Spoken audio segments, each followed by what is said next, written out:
The cold was the first thing felt. It was deep inside his bones, like ice had replaced his blood. His eyes opened slowly and everything was dark. Red emergency lights blinked somewhere above him. His body did not want to move. Every muscle was stiff and frozen. He tried to remember where he was. The pod. Yes. He was on the colony ship Eternal Dawn. He was supposed to sleep for 200 years. He was supposed to wake up on a new world far from Earth. Something was wrong. The glass cover of his pod had cracked.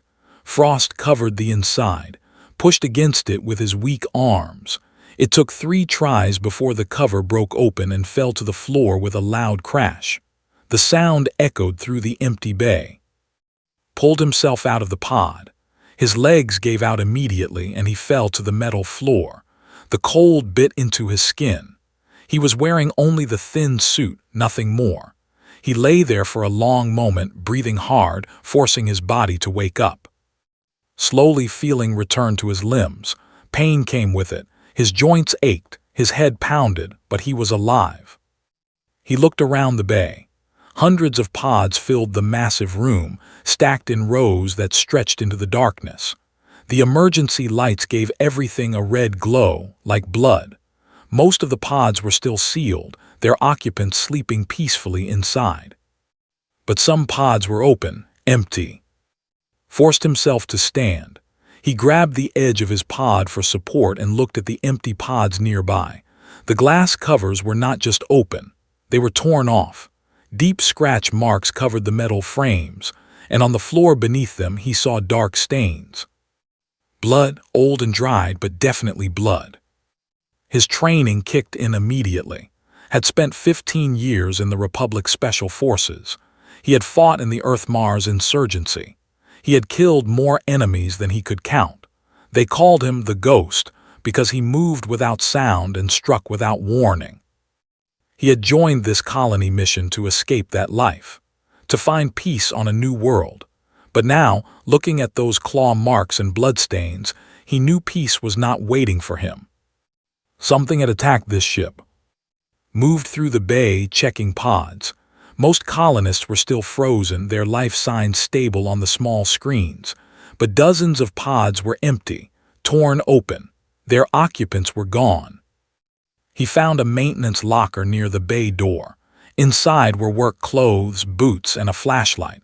He dressed quickly, his fingers still clumsy from the cold. The boots were too big, but they would do. The bay door was sealed. The control panel next to it was dark. No power. Found the manual release and pulled it. The door groaned open, revealing a dark corridor beyond. The smell hit him first. Death. Old death, but still strong enough to make his stomach turn. He covered his nose and stepped into the corridor. More blood on the walls, more claw marks. Whatever had done this was not human. The marks were too wide, too deep. They came from something with large, sharp claws. Moved carefully through the ship.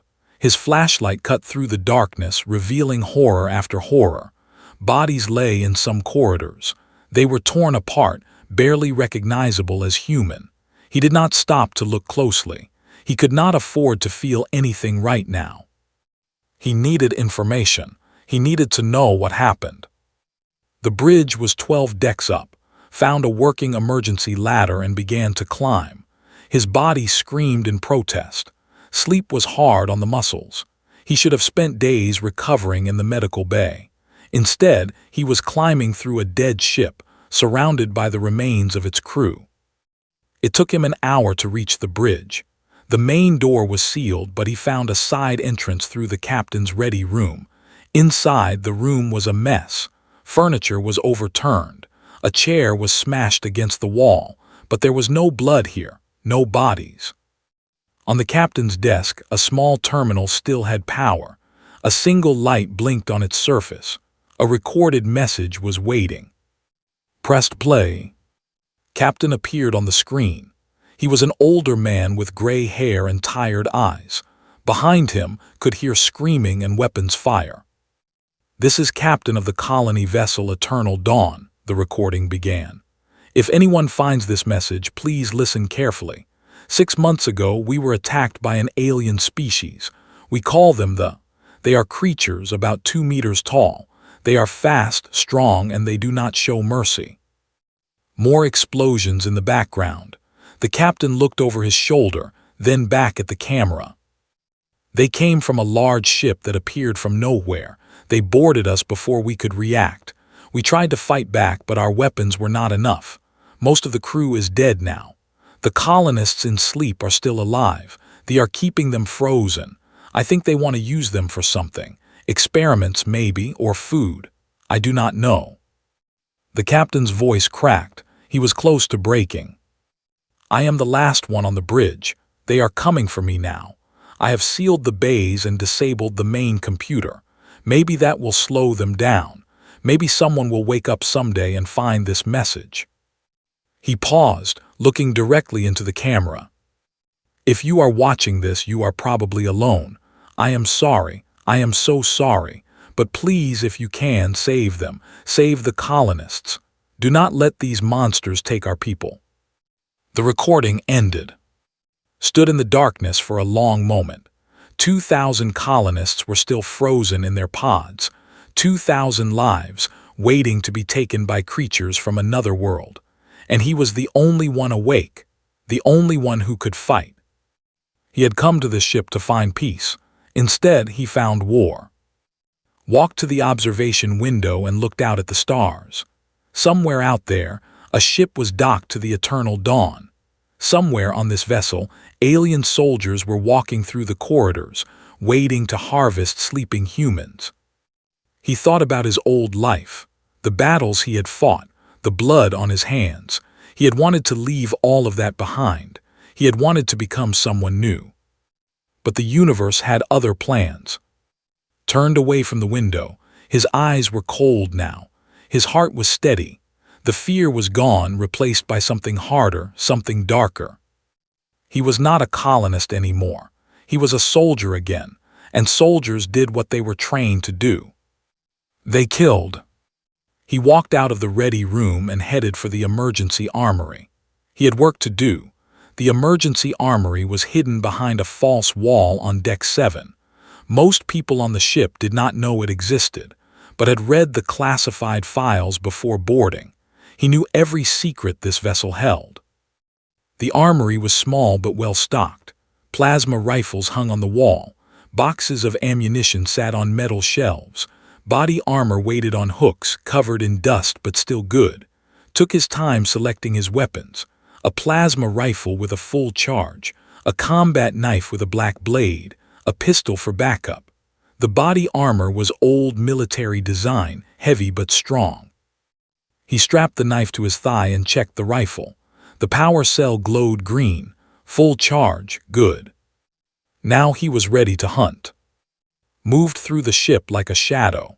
He had spent years learning how to move without sound, how to breathe without making noise, how to become invisible in plain sight. These skills had kept him alive through dozens of missions. They would keep him alive now. He found his first patrol on Deck 5. 3 of them walked down the corridor, their clawed feet clicking against the metal floor. They were tall, nearly 2 meters each. Their bodies were covered in dark shells like giant insects. 4 arms hung from their shoulders, each ending in sharp claws. Their heads were narrow, with large black eyes that reflected the dim light. They carried strange weapons that looked like curved bones. Energy hummed inside them. Watched from behind a broken door, they moved with confidence. They were not afraid. They did not expect any resistance. Why would they? They had killed the entire crew. They owned this ship now. They were wrong. Waited until the last passed his position. Then he moved. He grabbed the rear soldier from behind, one hand over its mouth, the other driving his knife into the soft spot beneath its skull. The creature died without a sound. He lowered the body to the floor and moved to the second one. This one heard something. It started to turn, did not give it time. His knife found its throat, cutting deep through the thin shell. Black blood sprayed the wall. They fell. The third one saw its companions fall. It opened its mouth to scream, raising its weapon. threw his knife. The blade spun through the air and buried itself in the creature's eye. It crashed to the floor, dead before it hit the ground. 3 kills, less than 5 seconds, no alarm. Pulled his knife from the dead soldier's skull and wiped it clean. His heart was steady. His hands did not shake. This was what he was made for, what he was trained to do. He continued deeper into the ship. On deck 4, he heard something unexpected, a human voice.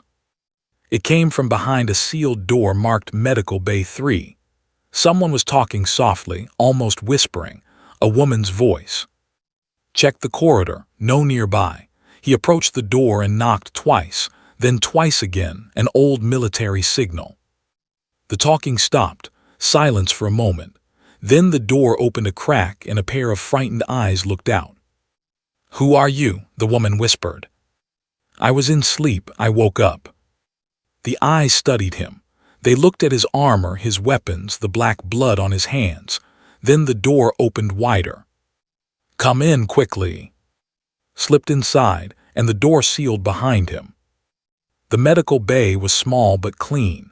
Medical supplies were stacked neatly on shelves. A single light glowed in the corner. In the middle of the room stood a woman in a dirty medical uniform.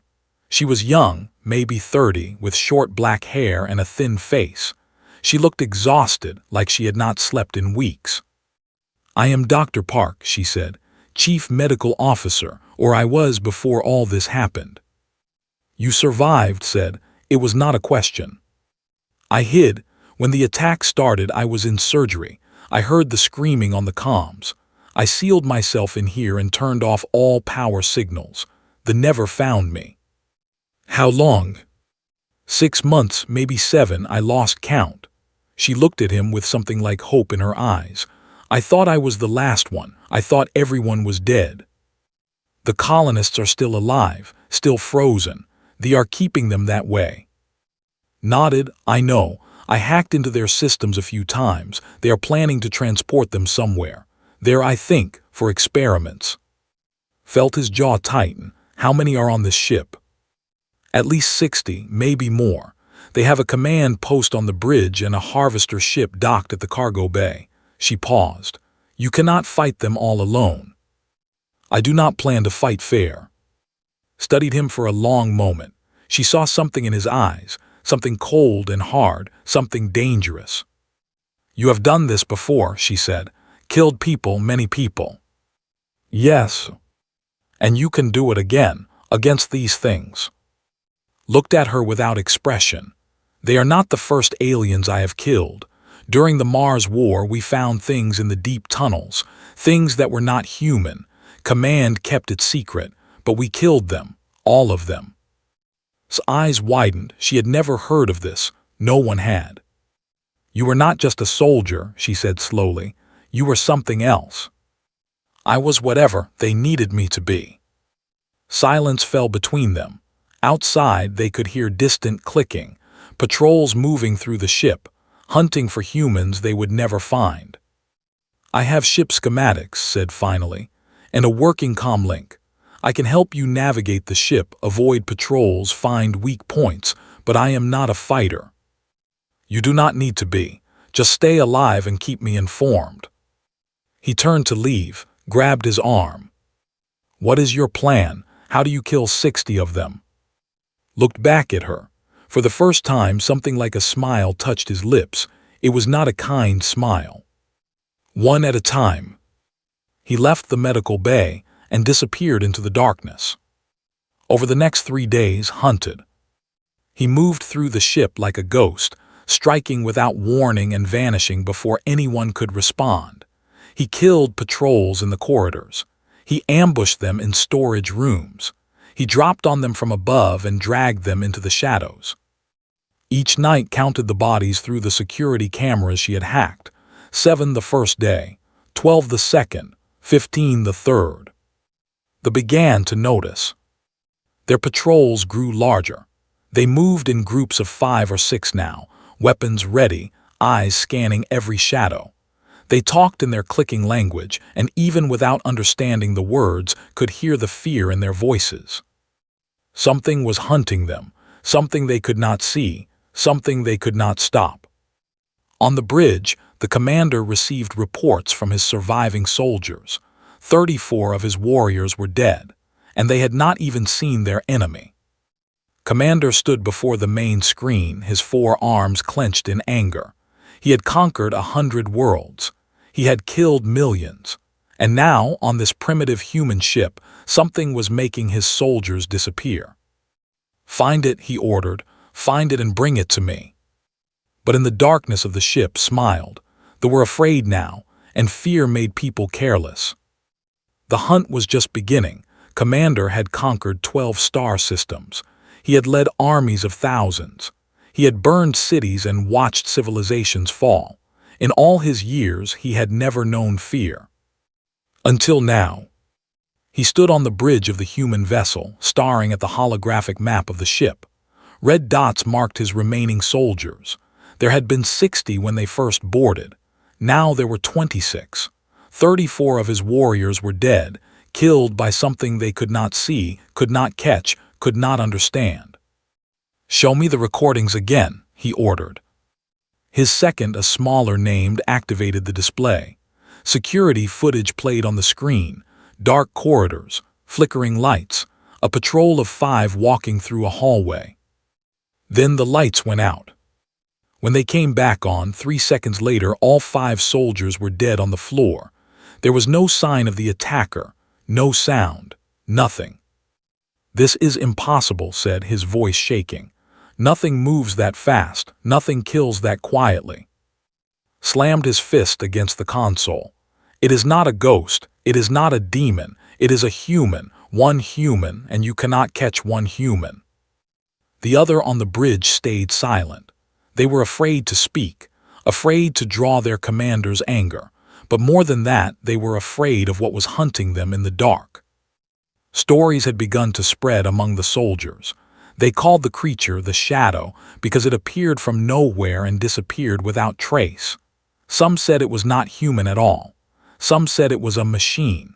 Some said it was a spirit, the angry ghost of all the humans they had killed. Did not believe in ghosts, but he believed in danger, and this danger was real. "Seal all doors," he ordered. "Full lockdown. No one moves alone. Teams of 10 minimum, and increase power to the lights. I want every corner of this ship visible."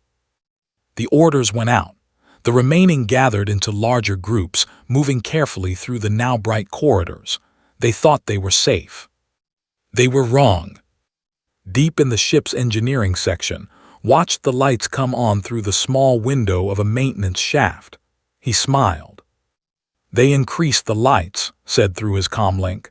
"They think it will help them see you." "It will help me see them," replied. "Can you access the environmental controls?" "Some of them, why?" "Because we are going to make this ship very uncomfortable for our guests." For the next 12 hours, and waged a different kind of war.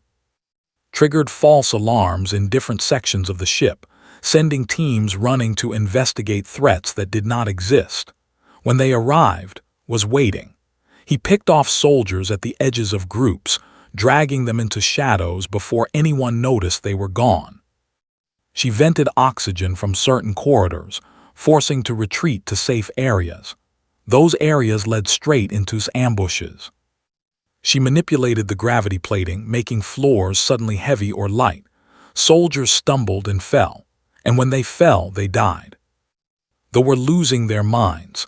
The ship that had been their prize was now their prison. Every shadow held death. Every corner promised danger. They began to refuse orders, too afraid to leave the bridge. But was not finished. "I need you to access their communication array," he told during a brief rest. He was hiding in a storage room, eating old military rations. His body ached from days of constant fighting. He had not slept more than 2 hours at a time since waking from sleep. "Their communications, why? I need to know what they are planning, and what they have already sent home." Worked for 3 hours. The systems were strange, but technology followed patterns. Eventually, she broke through their encryption and accessed their message logs. What she found made her blood run cold. She said, her voice barely above a whisper, "You need to see this." She transmitted the data to his comlink, read it in the dim light of the storage room. His face did not change, but his hands tightened on his rifle. They had already sent samples of human DNA back to there. Blood, tissue, genetic maps, everything they needed to study humanity as a species, and alongside the samples they had sent a recommendation. Species designation, human. Origin, Sol system. Classification, harvest grade A recommendation, full exploitation, low threat, high yield. Humanity had been marked, labeled as prey. If this message reaches there, said, they will send more ships, hundreds of ships, they will find Earth, they will find every human colony. They will. They will not, interrupted. His voice was flat, cold. I will not let that happen. How? The message is already on its way. No, the message is stored in their ship's communication buffer, standard procedure for long-distance transmissions. It will not send until they leave this system and reach a relay point. How do you know that? Because I have fought them before, on Mars, in the tunnels. We captured one of their scouts and studied its technology. I know how they work. Was silent for a moment. You never told me that. You did not need to know, but now you do. He stood up, checking his weapons. I am not just fighting to save this ship anymore. I am fighting to save humanity. That message cannot leave this system. Their ship cannot leave this system, and neither can any of them. He moved toward the door. His body was exhausted, but his mind was clear. The mission had changed. The stakes were higher, but the job was the same. Kill them all. That night attacked the elite squad. They were the commander's best soldiers, 12 warriors, bigger and stronger than the regular troops. They wore heavy armor and carried the most powerful weapons, had sent them to patrol the engineering section, to find and kill the shadow that haunted his ship. Was waiting for them. He had spent hours preparing the battlefield, traps hidden in the ceiling, explosives wired to the walls, escape routes planned through the maintenance shafts. He knew every inch of this section now. It was his territory. The elite squad entered the corridor. They moved carefully, weapons ready, eyes scanning for threats. They thought they were the hunters. They were wrong. The first trap triggered. An explosion ripped through the front of the group, killing 2 soldiers instantly. The others scattered, seeking cover, but there was no cover, only death. Dropped from the ceiling behind them, his knife flashing. He killed one before they even saw him. Then he was gone, vanishing into a side corridor. They opened fire, spraying plasma bolts at shadows. They hit nothing, but hit them. Again and again, he appeared and disappeared, striking from angles they could not predict. One by one, the elite soldiers fell. The last 3 made a stand back to back, weapons pointed outward. They knew they were going to die, but they would fight. Gave them a warrior's death. He charged from the darkness, taking a plasma bolt to the shoulder.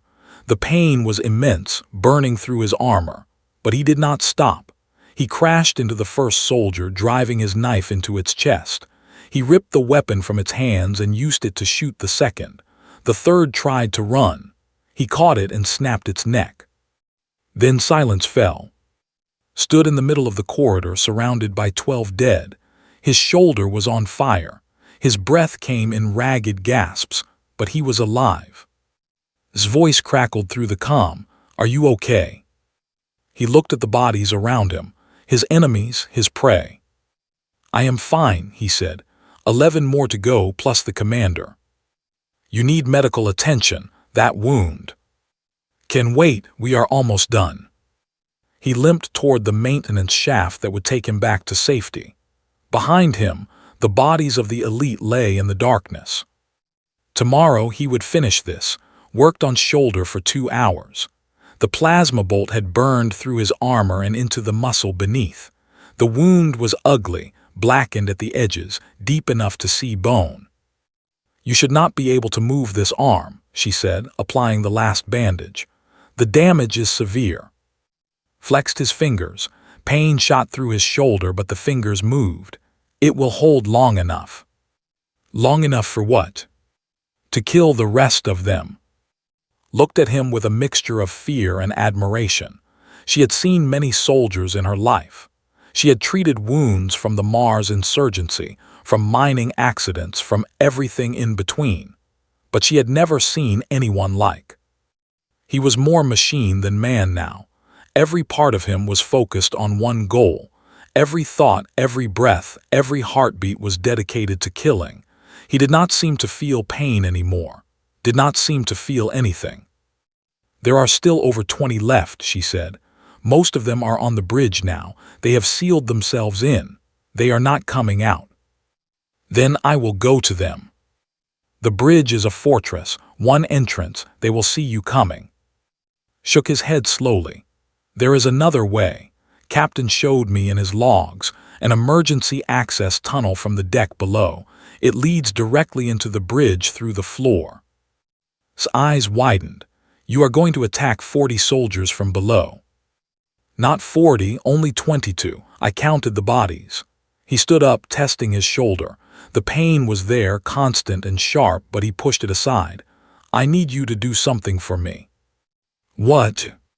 When I give the signal, I need you to disable their weapons. Disable how? EMP pulse.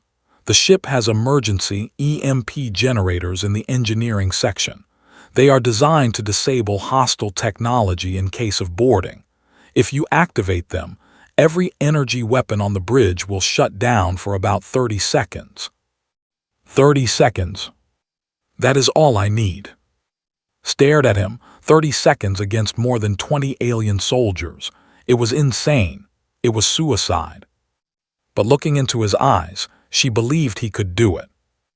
I can reach the engineering section, she said, but it will take time. They have patrols everywhere. Wait for my signal. When you hear the first explosion, activate the EMP. Then get to the engine room and seal the doors. Whatever happens on the bridge, you need to survive. The colonists need someone to wake them up. He picked up his rifle and checked the charge. Half full. He grabbed a second rifle from his supply pile, a third. He strapped all three to his back, along with every grenade and explosive he had left. Watched him prepare for war. Will you survive? She asked quietly. Paused. For a moment something flickered in his eyes, something human.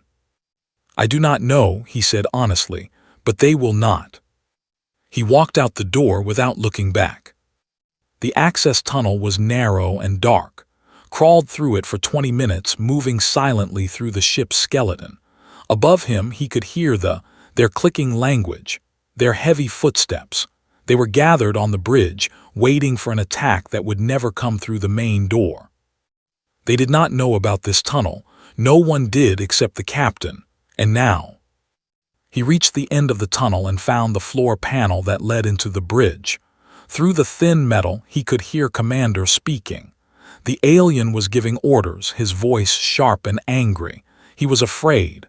They were all afraid. Good. Placed 3 explosive charges on the panel. He set the timer for 10 seconds. Then he moved back down the tunnel and braced himself.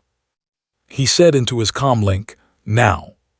Far below, in the engineering section, press the activation button. The EMP pulse rippled through the ship.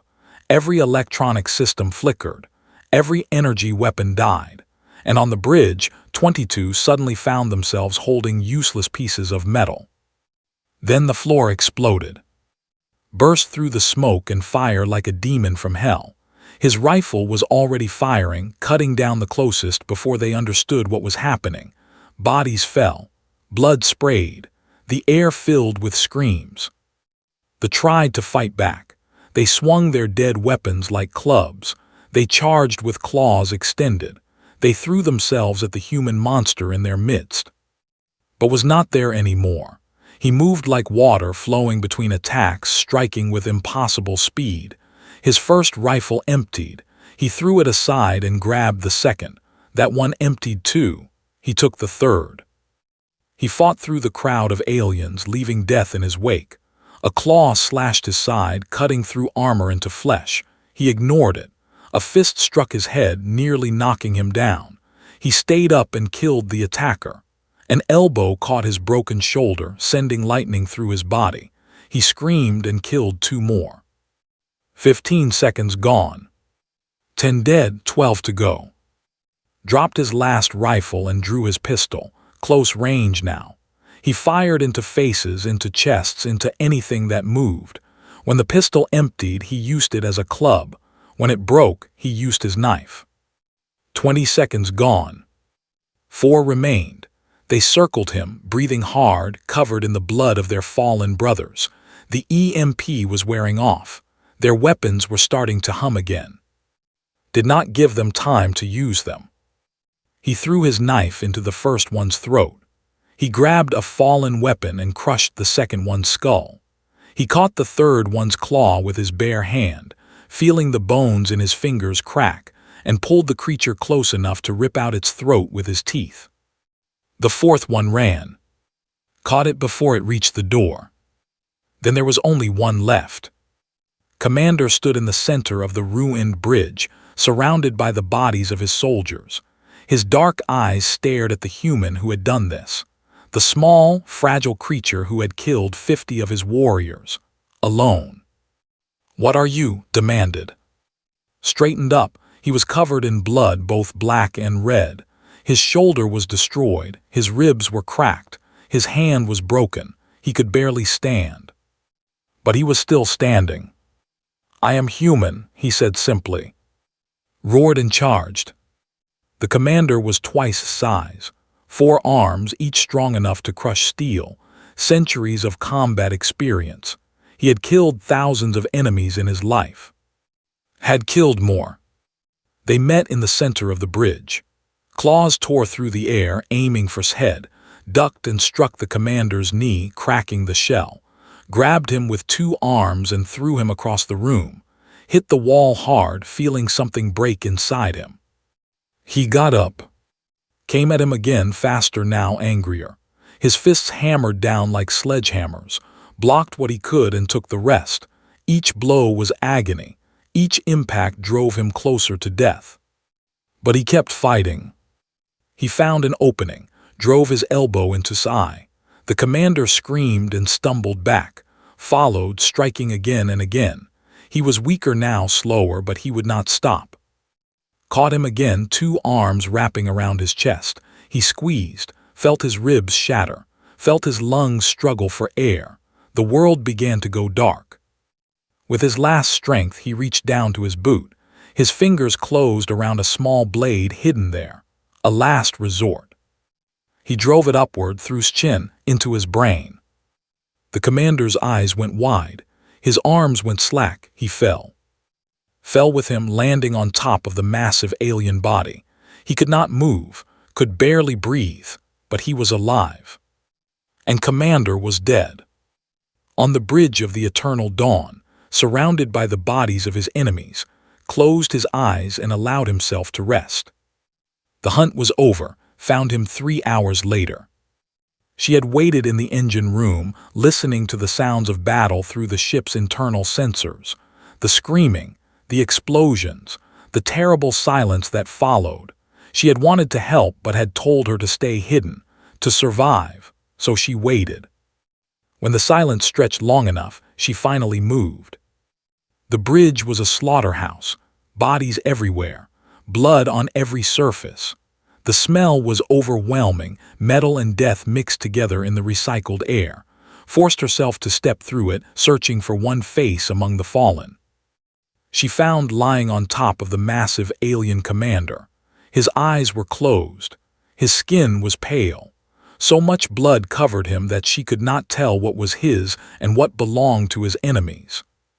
For a terrible moment, she thought he was dead. Then his chest moved, a small breath, then another. She whispered, kneeling beside him, "Can you hear me?" His eyes opened slowly. They were unfocused, distant, like he was looking at something far away. "Is it done?" he asked. His voice was barely there, a rough whisper from damaged lungs. Yes, they are all dead. You killed them all. He nodded slightly, then closed his eyes again. Worked quickly. She could not move him alone, but she could stabilize him where he lay. She injected painkillers, sealed the worst wounds, and used emergency gel to hold his broken ribs in place. His body was destroyed. Multiple fractures, internal bleeding, severe blood loss. By any medical standard, he should already be dead. But did not die easily. She found a maintenance cart in a nearby corridor and somehow managed to drag him onto it. Then she began the long journey to the medical bay, pulling his unconscious body through the silent ship. The harvester ship was still docked at the cargo bay. It had to be destroyed. The communication array inside held all the data about humanity, all the samples, all the information that could doom Earth and every human colony. But that could wait. First, she had to save the man who had saved them all. Surgery took 9 hours. Had performed difficult operations before, but never like this. She worked alone, with limited supplies, on a patient whose injuries would have killed anyone else. 3 times his heart stopped. 3 times she brought him back. When it was finally over, she collapsed in a chair beside his bed and slept for 16 hours straight. Woke up 5 days later. The first thing he saw was sunlight. Not real sunlight, but the simulated glow of the ship's observation deck, streaming through the large windows. Stars sparkled in the darkness beyond. Somewhere out there was their destination, the system, still decades away. He tried to sit up. Pain stopped him. Every part of his body screamed in protest. "Do not move," said from somewhere nearby. She appeared in his vision, looking tired but relieved. "You almost died, several times. Your body needs rest." "The ship," he said. His throat was dry, his voice rough. "Destroyed. I set it to self-destruct 2 days ago. Flew it far away from the eternal dawn and triggered the core overload. There is nothing left. No samples, no data, no evidence that they ever found us." Let out a long breath. It was over, truly over. The colonists, still frozen, still safe. I managed to restore power to the bays and restart the ship's AI. It is running basic systems now. In a few weeks I can start bringing some of the crew out of sleep. Engineers and pilots first, to help repair the damage. Good. Silence fell between them. Outside the window, the stars continued their eternal dance. Millions of lights, millions of worlds, stretching out forever. "I recorded everything," said quietly. "The security footage, the battle on the bridge, all of it. When humanity spreads to other systems, they will need to know what happened here. They will need to know about the—" Turned his head to look at her. "Why?" "Because they will come back. Maybe not soon. Maybe not for 100 years, but they will find us eventually. And when they do, humanity needs to be ready." "We will be." "How can you be sure?" Thought about the question. He thought about the war he had just fought, about the bodies he had left behind, about the alien commander who had called humans weak and fragile, who had marked them as prey. Commander had been wrong. Humanity was not weak. They had survived ice ages and plagues and wars that nearly destroyed them. They had crawled out of caves and built cities and ships that crossed between stars. They were stubborn, relentless, impossible to kill. And now they knew it too. "Because of what we are," said finally. "Humans do not give up. We do not surrender. When something tries to destroy us, we destroy it first. The thought we were prey. They learned otherwise." Nodded slowly. She understood. "What will you do when we reach?" she asked. "After everything that has happened." Looked out at the stars. For so long he had wanted peace. He had wanted to leave behind the blood and the killing and the endless war. He had wanted to become someone new. But he knew now that peace was not possible. Not for him. Not while threats like these existed in the darkness between stars. "I will train others," he said. "Build a force that can fight them. When they return, they will not find sleeping colonists and unarmed crews. They will find soldiers, warriors. They will find humanity ready for war. And you will lead them. If they need me. Smiled slightly. It was the first time she had smiled in months. They will need you, she said. Everyone will know your name. You killed an entire army by yourself. You saved 2,000 lives. You stopped them from marking humanity as a harvest species. There is not a word for what you did. There is a word, said quietly. Duty. I did what needed to be done, nothing more. But shook her head. She knew better. What he had done went beyond duty. It was something more. Something that came from deep inside the human spirit, the refusal to surrender, the will to fight even when victory seemed impossible. It was what made humanity dangerous, what made them survivors. Weeks passed, slowly recovered, his enhanced body healing faster than any normal human. He walked the corridors of the eternal dawn, looking at the scars left by his battle. Plasma burns on the walls, claw marks on the floors, reminders of the nightmare that had almost consumed them all. The first crew members woke from sleep. Engineers, pilots, doctors. They listened in shock as told them what had happened. They looked at with a mixture of fear and reverence. He had become a legend. The ghost who woke from sleep and killed an alien army. The soldier who refused to die. But too, he was just a man who had done his job. The eternal dawn continued its journey toward. Behind them, in the cold space where the ship had exploded, only debris remained. No message would reach no fleet would come to harvest sleeping humans. Humanity was safe, for now. But somewhere in the galaxy, other ships were hunting. Other species were watching. The universe was vast and dangerous, full of predators who saw humanity as nothing more than prey. They would learn differently. Because now humans were awake, humans were armed, humans were ready. And when the next enemy came, they would find one truth waiting for them. Humanity does not die quietly. Stood at the observation window, watching the stars pass. Behind him, the crew worked to repair their wounded ship. Ahead of them, a new world waited. And in the darkness between stars, the legend of the ghost began to spread. One human, alone, against an entire army. And the army lost. They had named humanity a harvest species, weak, harmless, easy prey. They were wrong. Humanity was awake now, and they would never sleep again.